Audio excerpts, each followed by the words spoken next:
Bismillahirrahmanirrahim. Assalamualaikum warahmatullahi wabarakatuh. Balik lagi kita di channel Sumber Dakwah Official. Nah ini kita hari ini bajunya merah-merah. Nah ini clue lah. Tentunya kalian pasti ingat siapa sih sebenarnya Gubernur Banten kemarin? Kemarin kan nenek-nenek yang itu kan nenek-nenek. Kemarin kan anggota legislatif yang itu kan kemarin kan nyenggol-nyenggol Pak Ridwan Kamil katanya. Halo Pak Ridwan Kamil. Ini kita senggol balik lah. Halo yang Jakarta menyala. Udah lah, jangan rampok teriak maling. Oke, langsung kita mulainya. Bismillahirrahmanirrahim. Let's go. Rano Karno pernah diusir oleh warga Banten.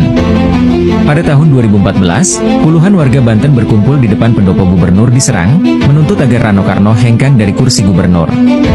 Poster-poster bertebaran, bertuliskan, diusir Rano Karno dari Banten, yang menandakan rasa frustrasi warga yang merasa pemerintahan Rano gagal total. Tapi hebatnya kandang Abah, malah dipilih. Warga Banten menolak, warga Jakarta menerima. Waduh, cerdas banget lah pokoknya. Warga menilai, kepemimpinan Rano syarat masalah. Ia dianggap tidak cermat dalam mengelola pemerintahan dan melibatkan keluarganya dalam berbagai proyek yang seharusnya untuk kesejahteraan rakyat.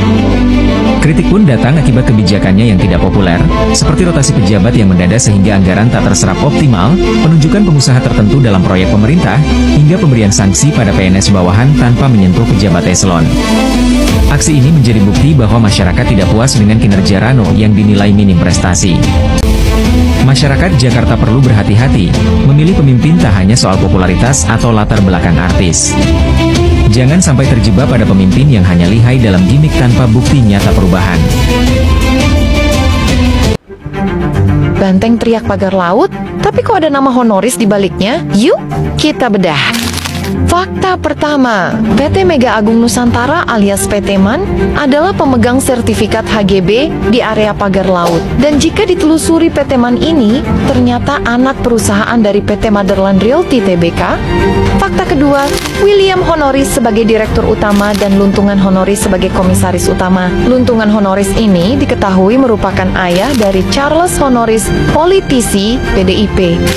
Gak main-main, PT MAN punya 268 bidang kafling di laut dengan luas mencapai 419 hektar. Halo. Kaget saya. Kaget banget lah pokoknya. PD MAN, ada PT Cikarang Listrindo yang punya 78 bidang seluas 90 hektar. Nggak berhenti sampai di situ. Fakta ketiga, tokoh kunci, Abdul Rosid, Kepala Desa Segara Jaya.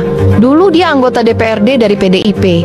Pernah disebut di kasus Meikarta. Dan Abdul Rosid punya 4 bidang kafling di laut seluas 43.000 meter persegi. Gila banget.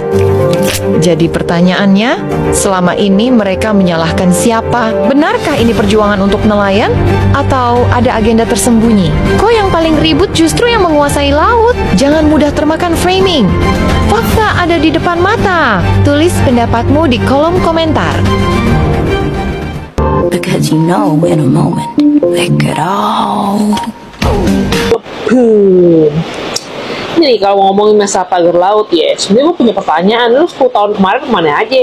Terus itu ketika masalah ada HGB-nya tuh pagar laut ya, iya kan? Lu kemana? Kan temenan tuh waktu itu sama Mulmul, kenapa nggak dikomplain sama Mulmul pada saat itu? Kenapa baru ikut ngoceh sekarang, ya kan?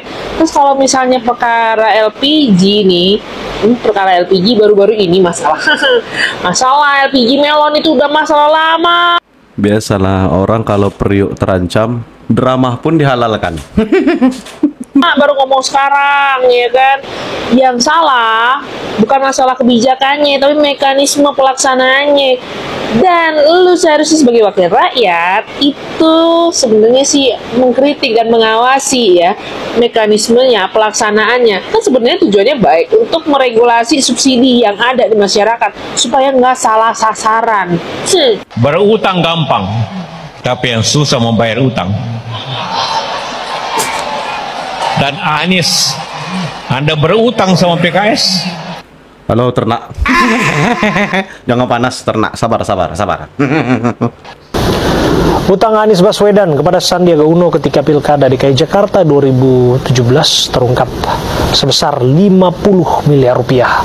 Ya intinya kalau tidak salah itu perjanjian utang piutang barangkali ya. Siapa berutang, siapa yang diutangi?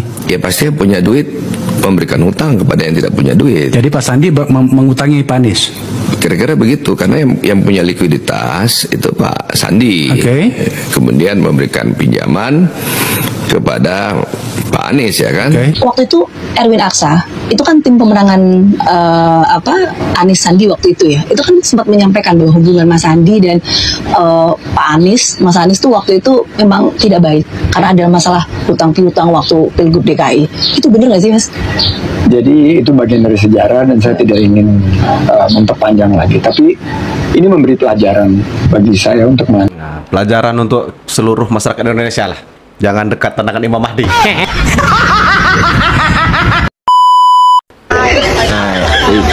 Ini parah ini.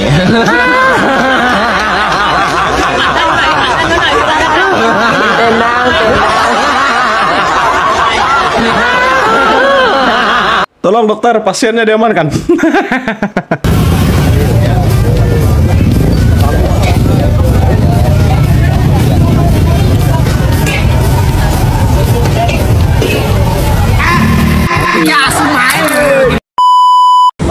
Ya, siap guys, kembali lagi pelaksanaan pembagian gas seperti yang kita lihat itu 19.000 dan kita mengikuti aturan di Pertamina, pelaksanaannya sesuai dengan harga, tidak ada permainan harga sama sekali. Kita lihat bagaimana ini tabung kosong dan bagian tabung isinya di dalam, bahkan kami siapkan tempat duduk orang yang mau antri supaya mereka yang Untuk ternak munafik santai, gas LPG sudah aman ya. Jangan sok-sok menolak bansos lagi ya. Mas, kita siapkan tempat duduk. Semangat. Sup Pangkalan LPG 3 kilo. Toko Jeffrey. Mana Jeffrey-nya kita lihat ini. Ada sih di depan aja Pak Dasko. Dari Pangkalan sehari jualan 19 tabung kira-kira ya. Paling banyak 19 tabung. Ambil dari Pangkalan berapa harganya? 16.000. Jual 19.000. Kemarin sempat nggak ambil. Nggak ambil. Kemarin yang nanya-nanya banyak kok. Banyak ya. Oke, tapi sekarang alhamdulillah lancar ya. Alhamdulillah lancar. Ya bagus kalau begitu ya, mudah-mudahan lancar terus. Amin. Oke. Sip. Oke, makasih Bu. Oke, makasih Bu ya. Udah cantik Bu, udah kelihatan kamera Bu. Ibu siapa Bu namanya Bu? Ibu namanya siapa?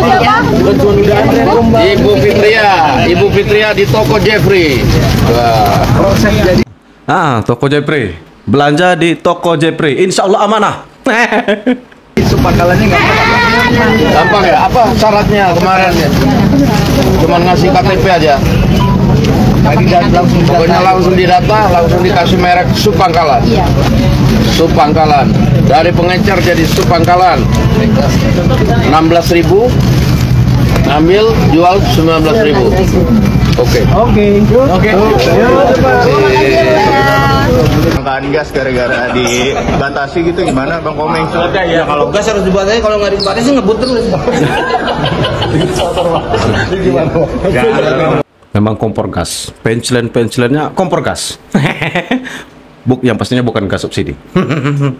Ya biasa lah, kalau ada penyesuaian kan ada ya dinamika kecil. Tapi kan semuanya udah baik lagi. Mau liwat.